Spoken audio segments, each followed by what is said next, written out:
Lycée moderne Benazadi Zaourou 1 de Soubré, il est 7h30. Dans les salles de classe, c'est la concentration.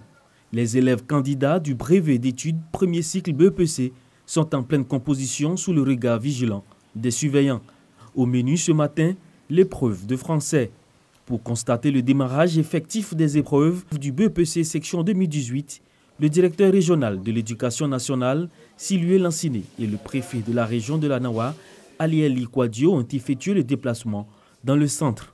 Tous deux ont rappelé aux candidats et aux examinateurs les principales instructions du ministère en matière d'organisation des examens afin de donner une bonne image de la région et éviter toute attitude peu recommandable. Nous avons rappelé les dernières consignes qui concernent l'utilisation des supports de communication. Il reste entendu que ces supports sont interdits pour les candidats, mais également pour les acteurs. Nous pensons que notre appel sera entendu et que tout va bien se dérouler. Nous rappelons également à l'attention des parents d'élèves qui heureusement ne sont pas là ce matin qu'ils doivent s'abstenir de venir dans les centres, qu'ils laissent les candidats composer tranquillement dans la sérénité. Nous sommes venus pour apporter le message du gouvernement aux candidats et aux surveillants pour que ces examens se déroulent dans de très bonnes conditions. Parce qu'il s'agit d'un examen national qui doit se dérouler dans les mêmes conditions sur toutes les cellules du territoire. Nous sommes là. Ce matin, ce que nous avons constaté nous rassure. La présence remarquée de la gendarmerie et de la police atteste que les conditions de sécurité ont été prises pour le bon déroulement des épreuves. Pour cette session 2018, ce sont au total 14 143 candidats dans les 22 centres répartis dans les 4 départements de la région de la Nawa.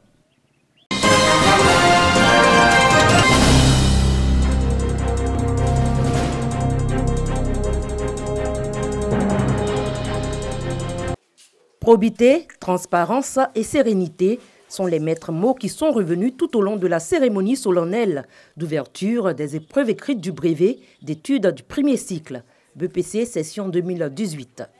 Ce mardi, au lycée de la Paix de Gagnoa, ainsi que dans les 27 centres de la région du Go. Autorités politiques, administratives et responsables en charge de l'éducation nationale ont effectué le déplacement pour encourager les 16 768 candidats, dont 888 composent pour le test d'orientation en seconde.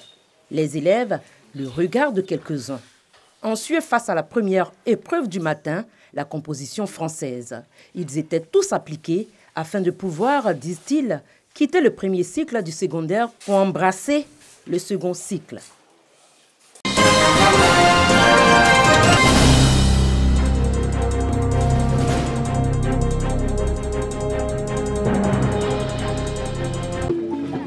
Des pas de danse pour exprimer la joie de disposer désormais d'un centre de santé intégré. Bielou Carrefour, ce gros village du département de Mankono était en attente depuis plusieurs décennies d'un centre de santé. Aujourd'hui, c'est chose faite. Les populations n'auront plus à parcourir des dizaines de kilomètres pour bénéficier des premiers soins en cas de nécessité, ou même transporter les malades ou autres blessés à moto, à vélo, ou en véhicule de transport de marchandises pour les plus nantis. Grâce au conseil régional du Béret, ce village a atteint une autre phase de son développement. En plus du dispensaire initialement prévu, le président de cette institution, Abdelkader Karamoko et son équipe, mettent à la disposition de ce village une maternité et une suite de couches. Le personnel soignant disposera dans quelques mois de logements. Des actions pour lutter contre la pauvreté et améliorer les conditions de vie des populations, a dit le président du conseil régional du Béret, Abdelkader Karamoko. Notre responsabilité est désormais grande. C'est pourquoi je vous invite à prendre soin de cet outil comme du bon père de famille. Je vous invite à en faire votre outil de soin. Je vous invite à fréquenter ce centre de santé pour le bien-être des populations où vous êtes. Il a par la suite rassuré la population de la volonté de son équipe à poursuivre la politique de développement de toute la région du Béret. Après la santé, cap sera mis sur d'autres secteurs, notamment l'adduction d'eau potable, l'électrification rurale, le reprofilage des routes et l'assistance aux jeunes et aux femmes pour des activités génératrices de revenus. Les populations traduisent leur reconnaissance à l'équipe du conseil régional du Béret pour avoir fait de la santé une priorité. Il faut rappeler que le taux de couverture sanitaire dans la région du Béret connaît une croissance depuis 2013.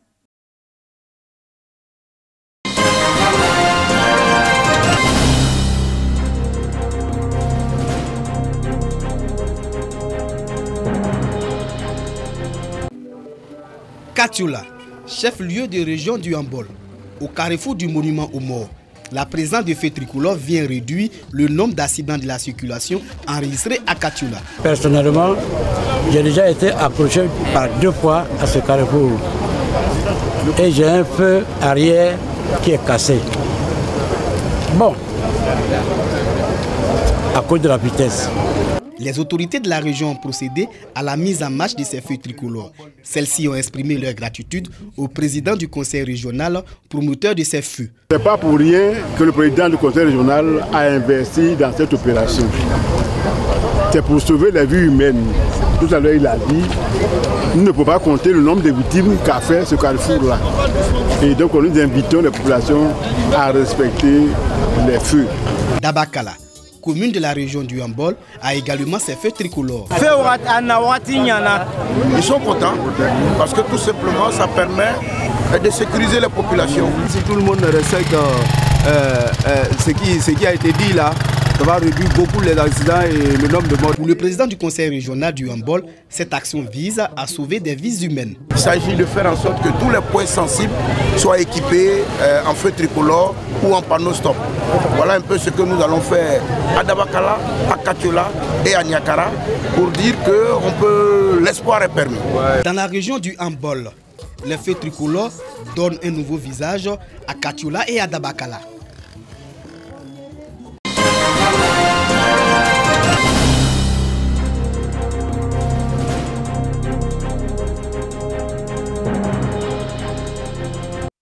Les pénuries d'eau, un bien lointain souvenir pour les populations de ce quartier à Korogo.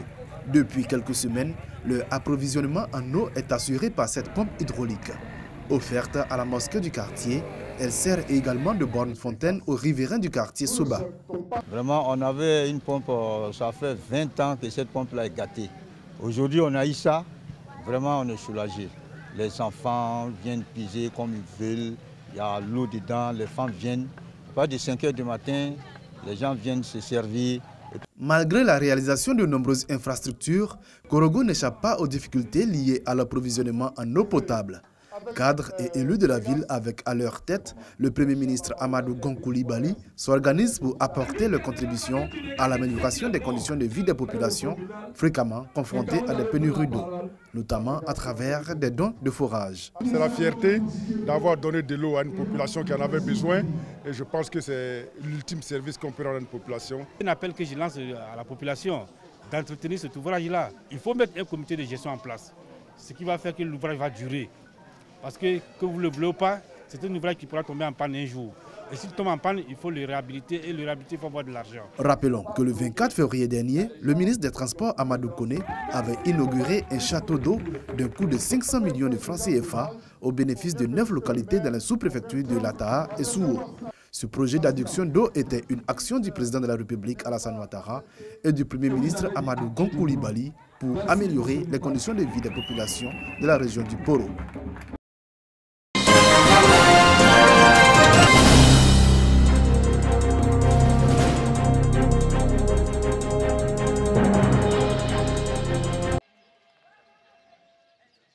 Distant de 10 km de Botro, chef-lieu de département de même nom, Kokorodjan, village de plus de 600 habitants, était en fête. À l'origine de cette ferveur, l'accueil d'un membre du gouvernement, François-Albert Amichia, sollicité pour le parrainage de l'installation officielle du nouveau chef traditionnel de la localité. Le ministre des Sports et Loisirs est venu honorer de sa présence la célébration. Kokorodjan aspire à beaucoup de commodités pouvant lui permettre d'être parmi les villages modernes. La présence donc du ministre a été mise à profit par les porte-paroles des cadres pour exprimer les vœux chers à la population rurale. La construction du foyer du village, dont les travaux sont en berne en raison des ennuis financiers. Et la construction d'un centre de santé entre Kongodian et Mangwapro, village distant d'environ 500 mètres déjà morcelé, dont la mise en valeur finira sous peu à les unir pour y former un seul village. Quant au ministre François-Albert Amichia, il est revenu sur la question de l'opération de révision de la liste électorale initiée par le gouvernement et la CEI, opération qui va se dérouler du 18 au 24 juin prochain. tout le monde garde un bon souvenir de Félix Houphouët-Boigny. Félix Houphouët-Boigny a laissé des héritiers. Ils sont dans des familles différentes. Mais il faut que nous fassions ensemble qu'ils se retrouvent pour appliquer ce que Félix Houphouët-Boigny avait commencé à appliquer et qu'il a souhaité qu'après lui, on puisse le faire. Avec ce passage d'un membre du gouvernement, quelques doléances de Kokoro Djan auront sûrement des réponses.